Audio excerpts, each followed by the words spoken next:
Você já se viu em uma discussão onde alguém usou um argumento que parecia convincente, mas depois você percebeu que esse argumento não fazia sentido? Ou já teve a sensação de que estava sendo manipulado por um discurso enganoso? Isso pode ser resultado de algo chamado falácia lógica. Falácias lógicas são erros de raciocínio que podem nos enganar, seja na política, nas redes sociais, nos debates do dia a dia ou até mesmo em conversas com amigos. Elas podem parecer convincentes à primeira vista, mas, quando analisadas de perto, não têm base lógica. Por isso, é extremamente importante entender como funciona um argumento e saber identificar com clareza se ele é válido ou não. Hoje, vamos explorar as principais falácias lógicas, entender como elas funcionam e aprender a identificá-las. Assim, você poderá evitar cair nessas armadilhas e evitar também ser manipulado por alguém. O que são falácias lógicas? Antes de entrarmos nas falácias específicas, o que exatamente são esses erros de raciocínio? Uma falácia lógica é um erro no raciocínio que compromete a validade de um argumento. Mesmo que o argumento pareça correto à primeira vista, ele não sustenta sua conclusão porque há um problema na lógica da afirmação em questão.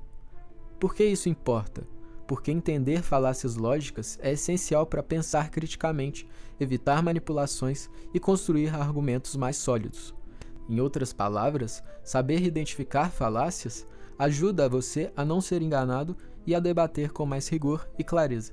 Para simplificar, podemos dividir os argumentos em dois tipos, válidos e inválidos. Um argumento válido segue regras lógicas claras, enquanto um argumento inválido contém falhas que o tornam fraco ou enganoso. E é justamente dessas falhas que vamos falar agora. Agora que já entendemos o básico, vamos explorar alguns dos tipos mais comuns de falácias lógicas. Vou explicar cada uma delas com exemplos práticos para que você possa reconhecê-las no seu dia a dia. Mas antes de começarmos, já se inscreve no canal e deixa um like no vídeo para receber mais conteúdos como este. Isso me ajuda a continuar produzindo conteúdos relevantes e também mostra para outras pessoas que esse assunto é importante. Então vamos começar pelas falácias formais. As falácias formais ocorrem quando há um erro na estrutura lógica do argumento. Um exemplo clássico é isso aqui. Se chover, a rua ficará molhada. A rua está molhada, então choveu. Parece fazer sentido, certo? Mas não necessariamente. A rua pode estar molhada por outros motivos, como alguém lavando o carro ou um caminhão-pipa passando. Esse tipo de falácia é chamado de afirmação do consequente. E ela acontece quando assumimos que o consequente de uma condição prova automaticamente a causa. O problema aqui não está no conteúdo, mas na estrutura. O fato de uma condição, chover, leva a uma consequência, rua molhada. Não significa que a consequência só pode ser explicada por essa condição específica. Esse tipo de raciocínio falha porque confunde causa e efeito, assumindo que o consequente, a rua molhada, prova automaticamente o antecedente, que seria o fato de chover. Esse tipo de erro lógico é comum em situações cotidianas, principalmente quando queremos simplificar explicações ou justificar algo rapidamente. No entanto, ao aceitar conclusões baseadas em falácias formais, corremos o risco de chegar a interpretações equivocadas sobre a realidade. Isso pode nos levar a decisões mal fundamentadas ou até mesmo a cair em narrativas enganosas. Agora, vamos dar uma olhada nas falácias informais. Essas são ainda mais comuns no nosso cotidiano. Vamos explorar algumas das mais frequentes e entender por que elas são tão enganosas. Então vamos começar pela ad hominem, ou ataque ao homem. Essa falácia ocorre quando, em vez de refutar o argumento apresentado por alguém, atacamos características dessa pessoa ou circunstâncias do indivíduo. É uma tentativa de desqualificar o argumento de quem o apresentou, sem enfrentar diretamente o conteúdo da afirmação. Por exemplo, você não pode confiar no que essa pessoa diz sobre economia, ela nem tem diploma. O problema aqui é claro, o diploma da pessoa não invalida o argumento dela. Atacar o indivíduo não prova que ele está errado. Na verdade, as qualidades ou defeitos de uma pessoa não têm relação lógica com a validade do argumento, entende? Não tem relação lógica com o que ela está falando. Mesmo que a pessoa tenha falhas morais ou éticas, isso não invalida automaticamente suas ideias. E aqui eu posso te dar outro exemplo para ficar mais claro. Imagina então que alguém chega e fala para você: você não pode confiar nesse médico, porque ele tem interesse financeiro na venda desse medicamento que ele te receitou. Aqui, o foco está na motivação do médico e não na eficácia dos medicamentos que ele prescreve. Percebe? Essa falácia é perigosa porque distrai o debate racional e pode levar à desvalorização injusta de ideias importantes. Outra falácia também é a do apelo à ignorância. Essa falácia defende que algo é verdadeiro apenas porque não foi provado falso, ou vice-versa. Por exemplo, ninguém provou que extraterrestres não existem, então eles devem existir. A ausência de evidências não é a evidência da ausência. Sem provas concretas, não podemos afirmar nada com certeza. No entanto, muitas vezes usamos essa falácia para justificar crenças baseadas em suposições. Por exemplo, dizer que Deus existe porque ninguém provou que ele não existe é inválido, pois a falta de evidências contrárias não estabelece a veracidade da afirmação inicial. Outro exemplo seria: ninguém nunca viu gravidade agindo, então ela não existe. Isso ignora os inúmeros experimentos e observações científicas que confirmam sua existência. Essa falácia é perigosa porque promove pensamentos simplistas e impede a busca por evidências concretas. Ela também pode ser usada para sustentar teorias conspiratórias ou crenças pseudocientíficas. Outra falácia que a gente pode comentar aqui é a falácia do falso dilema. Aqui, a pessoa apresenta apenas duas opções, quando na verdade há mais possibilidades. Por exemplo, ou você apoia o presidente ou você é contra o progresso do país. Claro que existem muitas formas de apoiar ou criticar políticas sem ser extremista. Reduzir tudo a duas opções é uma falácia. Na realidade, a maioria das questões complexas tem múltiplas dimensões e soluções. Reduzir tudo a isso ou aquilo é uma forma de simplificar excessivamente o problema. Outro exemplo seria: ou você é 100% vegetariano, ou você não se importa com o meio ambiente. Isso exclui todas as pessoas que adotam práticas sustentáveis sem abraçar o vegetarianismo integral. O falso dilema é perigoso porque elimina nuances importantes e força as pessoas a escolherem entre extremos artificiais, o que pode levar a decisões equivocadas ou polarizações desnecessárias. Falácia da falsa causa.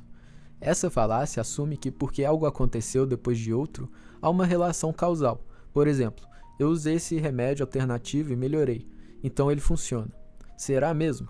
Correlação não implica causalidade. Talvez a pessoa tenha melhorado por outros motivos. Embora a sequência temporal seja importante, ela não prova necessariamente a causalidade. Muitos fatores podem influenciar um resultado, e atribuir causa a apenas um deles sem evidências é imprudente.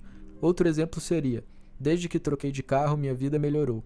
Logo, um carro novo trouxe felicidade. Outros fatores, como mudanças de emprego ou relacionamentos, podem ter contribuído para isso. Acreditar em causalidades inexistentes pode levar a superstições, práticas pseudocientíficas e decisões mal fundamentadas. Apelo à emoção.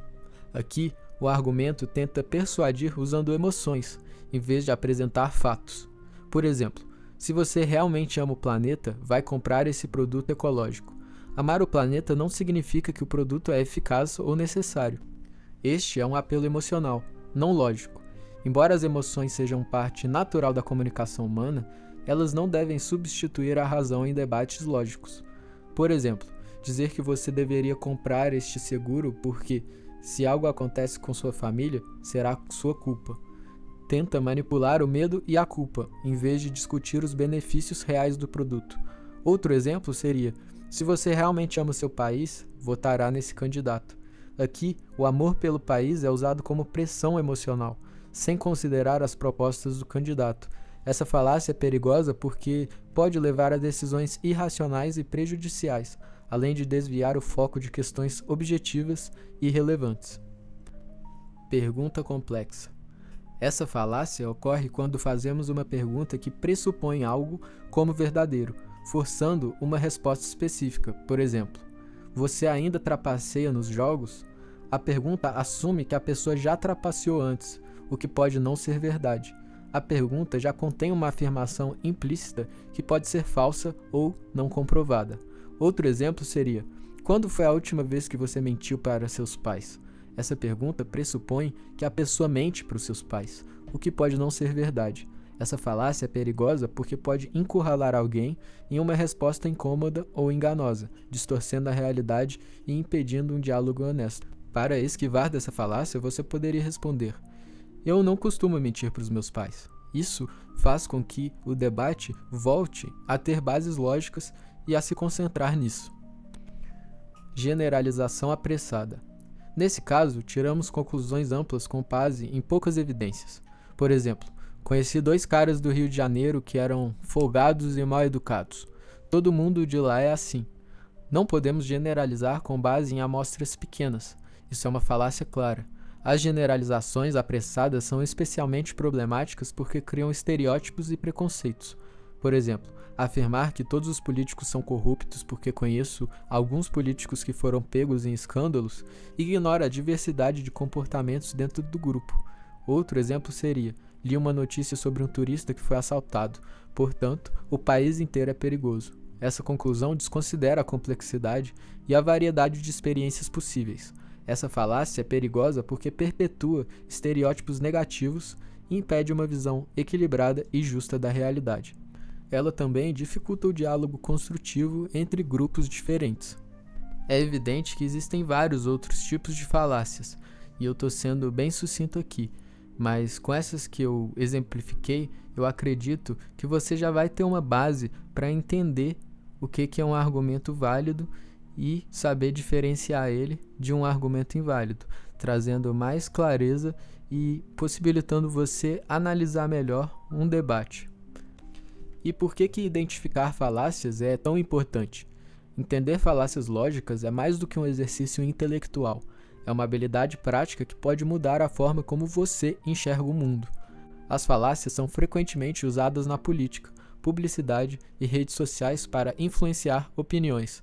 Saber identificá-las ajuda você a não cair em discursos enganosos. Ao identificar falácias, você pode construir argumentos mais sólidos e desconstruir o dos outros de forma justa. Isso é especialmente útil em discussões acaloradas ou em ambientes profissionais. Entender falácias ajuda você a questionar informações e tomar decisões melhores. No fim das contas, pensar criticamente é uma habilidade essencial para navegar no mundo de hoje. Então, como podemos evitar cair nessas armadilhas? Aqui vão algumas dicas práticas. Primeiro, pergunte-se: o argumento faz sentido lógico? Há evidências concretas para sustentá-lo? Estou sendo influenciado por emoções ou preconceitos? Em segundo lugar, pratique análise de discursos públicos, anúncios e debates para identificar falácias. Antes de aceitar uma ideia, busque informações adicionais para confirmar sua validade. Em último lugar, lembre-se: ninguém está imune às falácias. Todos nós cometemos erros de raciocínio às vezes. O importante é estar atento e disposto a corrigi-los. As falácias lógicas estão por toda parte, mas agora você sabe como identificá-las e evitá-las. Com isso, você pode se tornar um pensador mais crítico e construir argumentos mais sólidos. Deixe nos comentários qual falácia você já encontrou no seu dia a dia. Se gostou do vídeo, não esqueça de curtir, se inscrever e compartilhar com quem precisa aprender mais sobre pensamento crítico. E esse é o canal Linha do Tempo.